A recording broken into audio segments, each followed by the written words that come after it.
Nicholas had always been a man of ingrained habits and beliefs. Since he was a child, he believed in signs, omens, and the influence of destiny in his life. This superstition followed him into adulthood, shaping his decisions and the way he saw the world around him. Tall, with brown hair and green eyes, Nicholas had a captivating smile that contrasted with his cautious personality. He worked as an architect in a renowned office in the city, where his attention to detail and meticulous planning were highly valued. However, this same characteristic often prevented him from fully enjoying life's moments, always worried about potential twists of fate. His ex-girlfriend, Layla, was the opposite. Spontaneous and carefree, she lived every moment intensely. With long black hair and deep brown eyes, Layla had a free spirit that initially captivated Nicholas. During the year they were together, she tried to show him that not everything needed to have a hidden meaning, that sometimes things just happened. But there was one particular element that Nicholas couldn't ignore: a floral dress that Layla loved to wear. It was a simple dress, with thin straps, featuring a pattern of small blue flowers on a white background. For anyone else, it would just be a pretty and delicate piece of clothing. For Nicholas, however, that dress became a symbol of bad luck. The first time he noticed something strange was on a sunny spring day. Layla arrived for a date wearing the dress, radiant as always. They decided to take a walk through the city park, enjoying the good weather. Nicholas parked his new car, of which he was very proud, on a quiet street. When they returned a few hours later, they found only shards of glass on the ground. The window had likely been broken, and the car had been stolen. Nicholas tried not to associate the incident with the dress, but the seed of superstition had already been planted. A few weeks later, at a lakeside picnic, Layla showed up again in the floral dress. While they were taking pictures of the landscape, Nicholas's phone slipped from his hands, falling into the deep waters of the lake. He lost not only the device but all the photos and contacts that he hadn't backed up. The third incident occurred during a basketball game with friends. Nicholas was standing out in the match when Layla arrived to watch, wearing the same dress. The moment he saw her, he lost concentration, tripped, and severely sprained his ankle, leaving him unable to play sports for weeks. The breaking point came on the day Layla ended the relationship. She appeared at his apartment wearing that damned floral dress and said she no longer saw a future for the two of them together. Nicholas's superstition, according to her, was suffocating the relationship and preventing them from living fully. After the breakup, Nicholas immersed himself in work, avoiding going out or getting involved with other people. His friends, concerned, insisted that he start socializing again. It was thus that, on a Friday night, he found himself in a popular city bar, surrounded by a group of cheerful colleagues. The environment was cozy, with low lighting and ambient music.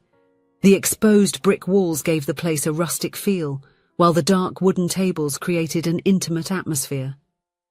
The marble counter, where skilled bartenders prepared elaborate drinks, was the center of attention.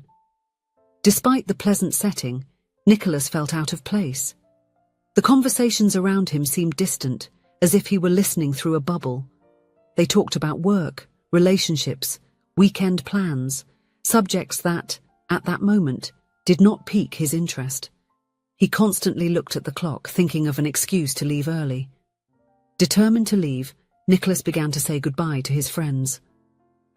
It was at that exact moment that the bar door opened, and a woman entered who immediately caught his attention. Tall, with blonde hair cascading in soft waves over her shoulders, she had a radiant smile that lit up the entire room.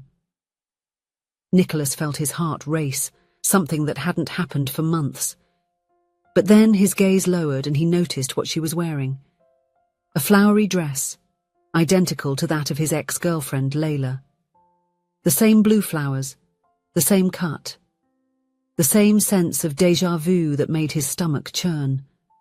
Superstition fought against the attraction he felt, creating an internal conflict that left him paralyzed. "Hey, Nick, come meet my cousin," called Tom, one of his friends. The woman approached the group, and Nicholas noticed that her eyes were a deep blue, like the ocean on a summer day. "Nicholas, this is Audrey. "Audrey, this is Nicholas, the architect of the group," Tom introduced.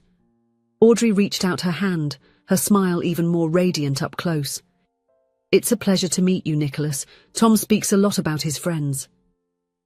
Her voice was melodious, with a slight accent that Nicholas couldn't identify. He hesitated for a moment, looking at the dress, before shaking her hand. The touch was electric, sending shivers down his arm.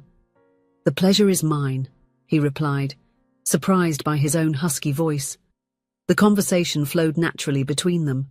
Audrey was a literature professor at a local university, passionate about poetry and theatre. Her excitement when talking about the book she loved was contagious, and Nicholas found himself completely absorbed in every word. As they talked, the noise of the bar seemed to fade into the background. Nicholas almost forgot about the dress, focused on Audrey's lively gestures and the way her eyes sparkled when she laughed at his jokes. For the first time in months, he felt truly present in the moment. Suddenly, the music stopped, and one of the bartenders climbed onto a small makeshift stage. "Attention, everyone! It's time for our monthly raffle. The winner will receive a dinner for two at the new restaurant in town." Nicholas barely registered the announcement, still engrossed in the conversation with Audrey. It was only when he heard his name called that he realized what was happening. "And the winner is Nicholas Parker. Where are you, Nicholas?" Dazed, he raised his hand. Audrey hugged him impulsively, celebrating her luck. The contact with the fabric of the dress made him shiver, but not out of fear. It was a different sensation, as if something was changing within him. In the days that followed, Nicholas couldn't get Audrey out of his mind. They exchanged numbers and began talking daily. Each message, each call, made his heart race. When they arranged a second meeting, Nicholas felt a mix of anxiety and anticipation. He arrived at the park where they had agreed to meet and saw her from afar sitting on a bench. She wore the same floral dress. For a moment, he hesitated. His mind was urging him to turn back, not to take the risk, but something stronger propelled him forward. Audrey saw him and waved, her smile lighting up the entire park. That day, they strolled hand in hand, talking about their lives, dreams, and fears. That afternoon, as they walked, he bought a lottery ticket from a street vendor, mainly to help the old man selling it. To his surprise, the ticket was a winner, not a fortune, but enough for a special dinner. The meetings between Nicholas and Audrey became more frequent, almost like a silent ritual they both looked forward to. As the days went by, Nicholas began to notice a curious pattern, something that initially seemed like coincidence, but gradually took on a special meaning for him. It was always when Audrey showed up in that floral dress, the same one he once considered a bad luck omen, that small pleasant surprises would cross his path, as if the universe was conspiring in favor of everything involving that woman. On a Saturday afternoon, they arranged to visit a small craft fair in the historic center of the city. Audrey appeared smiling, with her hair tied up in a casual bun and once again wearing the floral dress.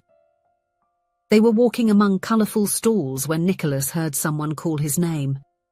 Turning around, he saw a familiar face. It was Daniel, an old childhood friend with whom he had lost contact more than 10 years ago. The reunion was warm and unexpected, and right there, they arranged a lunch to catch up. Nicholas left the fair with a warm heart and the feeling that some connections never fade. They just wait for the right moment to be rekindled. A few days later, facing a creative block on an important office project, Nicholas invited Audrey for an afternoon coffee, trying to distract himself a bit from work pressures. When she arrived, once again wearing the floral dress, Nicholas couldn't help but smile. During the light-hearted conversation full of laughter, Audrey mentioned, unaware of the anxiety consuming him, a literary metaphor about structures and harmony in classic poetry. That simple analogy sparked an idea in Nicholas's mind. Suddenly, the pieces of the project began to fit together mentally. He left that cafe with the draft practically ready in his head, surprising even his colleagues the next day with the clarity and originality of the proposal. Gradually, Nicholas began to rethink his old beliefs, Perhaps the dress had never actually been a sign of bad luck. Perhaps the bad events of the past were just coincidences he insisted on connecting to a simple piece of fabric. Now, every time he saw Audrey wearing that floral dress, he saw not a premonition, but merely the beauty of a common moment. And perhaps that was what he always lacked, seeing life with more lightness, without seeking hidden meanings in everything. After all, it wasn't the dress that brought good moments. It was Audrey, with her luminous presence and way of making everything feel lighter. Weeks turned into months, and the relationship between Nicholas and Audrey blossomed. She taught him to see beauty in small things, to embrace the unpredictable. With her, he learned to laugh at his own fears and to trust more in the natural flow of life. A year after their first meeting, Nicholas planned a special surprise. He took Audrey for a picnic in the same park where they had their second date. The sky was a bright blue, dotted with fluffy clouds that resembled cotton candy. Audrey arrived wearing the floral dress, and Nicholas's heart filled with joy upon seeing her. They sat on a checkered blanket, sharing sandwiches, fruit and laughter.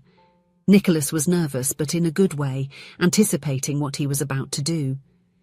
As the sun began to set, painting the sky in shades of pink and orange, Nicholas took Audrey's hands in his own. He looked deeply into her blue eyes, seeing reflected in them all the love and happiness she had brought into his life. "Audrey," he began, his voice trembling with emotion, "you have changed my life in ways I never imagined possible. You taught me to see magic in the everyday, to trust in the unknown. With you, I learned that true luck lies in loving and being loved."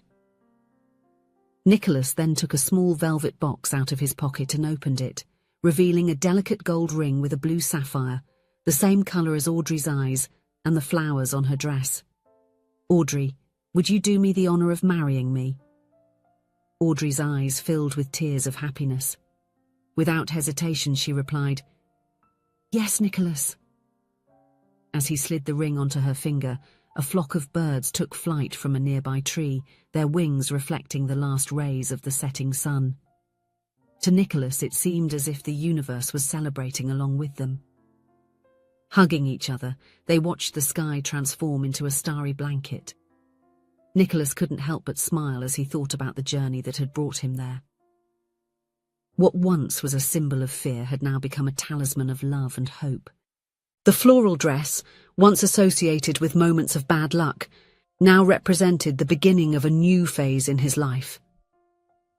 Nicholas understood that true magic wasn't in objects or coincidences, but in how we choose to interpret and live each moment. With Audrey by his side, wearing that dress that now symbolized luck and love, Nicholas felt truly blessed.